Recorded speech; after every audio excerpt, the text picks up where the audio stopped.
Quiet, save your hair. Bud, give me a reading off your liquid oxygen gauge.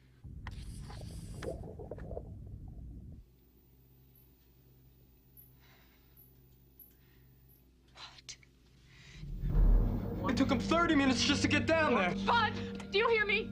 You drop your weights and start back now, Bud. That gauge could be wrong. Do you hear me? Just drop your weights and start back now. Your gauge could be wrong.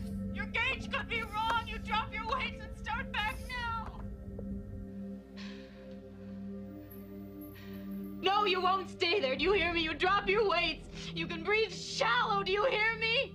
Bud, please listen to me, please. God damn it, you drag me back with a bottomless pit. You can't leave me here alone now, please.